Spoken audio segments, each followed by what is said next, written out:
Hey everyone, this is Josh from Predatory Plants here, and I'm going to do a quick tutorial today on how to pot up your Nepenthes.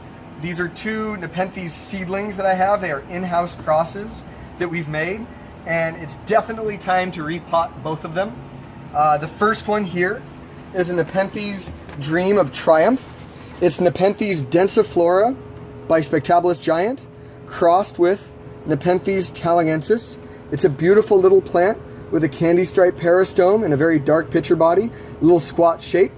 You can see the soil here is very mossy, kind of slimy, covered with algae. This soil is about 2 years old, and it's the plant is also pretty big for this pot.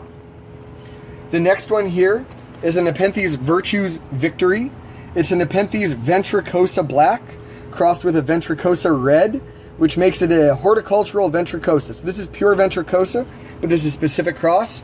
Same deal here, definitely underpotted, definitely ready for repot. This pot has been drying out very quickly, which was the main reason that you need to be repotting. If the plant can transpire enough water, which means it's breathing water out of its leaves quickly enough to really dry out the pot in between waterings, that's when it's time to really pot up. This is a slightly smaller pot, so we're going to put this into a 3-inch rose pot. This is a big pot. It's ready to go into a 5-inch round nursery pot. The next step up from here is a 1-gallon pot. This plant's still a little bit small for that. The first thing you're going to do is pull the plant out of the pot. I use the surgical forceps like these. These are 8-inch forceps. And I go along the side of the pot, and I just pull the entire moss ball out of the pot. You can see with this particular plant that it's not really root bound. You can't see any roots around the edge of the pot here. So it's really, it's just a matter of getting old soil away from the plant before it decays too much. And then I soak it in this 5-gallon tub of just pure water here. And that allows the moss to kind of break up a bit easier so that when I pull the soil away, it does less damage. And I'll do the same thing with this Nepenthes ventricosa here. Slip in, pull it out. And this one you can see is tremendously root bound. There's roots all along the outside here. And that's showing why the plant is drying out so quickly. These roots are doing a very good job of sucking all of this water out, sending it up the stem to these leaves that then breathe it all out. So this is a great time to be repotting this plant. And you can see on the bottom here, it's reached the bottom pot and it's kind of growing in circles here. That's very indicative of a time to grow this out. So we're going to throw this in, and you'll see now that this has been soaking for a couple seconds, it's very easy to just gently pull all of this moss away from the root ball, and it separates quite easily. And you're going to want to be fairly gentle, but the moss should pull away kind of in big strands. This is why it is very nice to use long fiber sphagnum moss, because it stays in one kind of piece that you can just pull away gently from the roots without doing too much damage. So sorry, this takes a moment, but it's actually pretty quick. And so here's the root ball, completely devoid of all of the moss. And we'll set that back on the bench here. And then we'll do the same thing with this Virtues Victory. And just kind of break it up. Some of the outside roots will be broken. They're pretty brittle because they've been growing along the outside of the pot, drying out a lot between waterings because they aren't encased in protective soil. It's fine to lose some roots when you do these repots. It's totally normal. There will be some roots left in the bucket of water when you're done. That's nothing to be alarmed about. Your plant will respond to being repotted by putting a lot of energy into making new roots.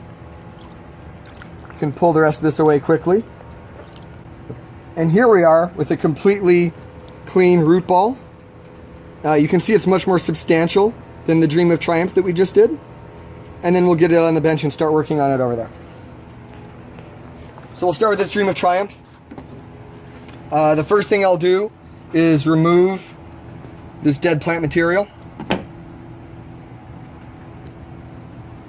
because it's just a good thing to do to get as much clean material around the stem as possible. Take a bit of this sterilized and soaked long fiber sphagnum moss. Wrap it around the root ball so you have good contact with the roots. Add some more around the outside here. There you've got a nice bit. And then just sink that into your rose pot. Perfect fit.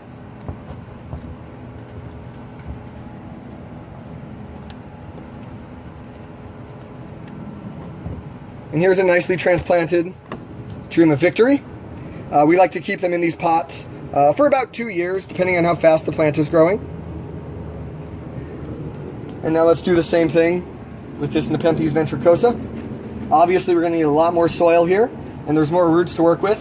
When you have a developed root system that clearly splays out, I like to take a nice ball of moss and put it in between these roots so that they're not all squished together in the middle of the pot, and then wrap that up from the outside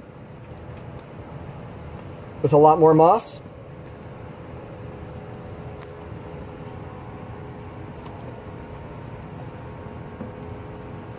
Substantially more moss used in a 5-inch pot.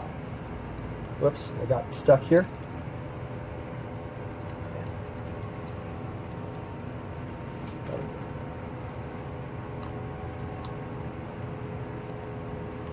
Alright, so this is ready to go in the pot. Same thing, just gently sink it in. It's all nicely wrapped up. You don't want it to be too tight. If the moss really has to be squeezed in there, it probably won't drain enough. So it should just sink down very easily. And there's a little bit of room for slipping your fingers down the side, kind of fluff it up a little bit. With big pots, sometimes drainage is an issue. And so you just want to be mindful that it's not really compacted in there.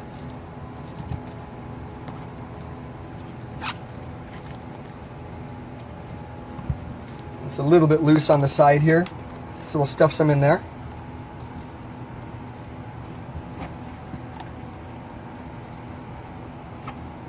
And next we'll show you how to get these hydrated. The next thing you need to do is really soak the plants very well. The danger here is cavitation, which is where if there's air around the roots and you don't really know about it, and the soil hasn't settled in, it can kind of silently and invisibly choke out the plant and not allow it to get any water. So you really want to give it a couple good soaks. This will also let you know whether the soil drains quickly enough. So you should water from overhead until it really fills up, and that water should drain away very quickly like you see here. See how it's there, and then it just immediately starts draining out the bottom. If the water pools and just sits there, you've probably overpacked the moss, and you're going to want to pull it back out and fluff it back up and take a little bit out. So it needs to be draining well. Otherwise, the water's just going to sit there. So these are 2 now completely repotted plants that are ready to go. You're going to want to water these pretty aggressively at first to make sure the roots have plenty of water, but then you can just get them on the normal schedule after a week or 2 with the rest of your plants, and they should fill in and be ready for a couple years. This is Josh from Predatory Plants. Thanks a lot for watching. I hope this is helpful, and please let us know if there's anything else you'd like us to do in future videos, and please subscribe to our YouTube channel below. Thanks a lot.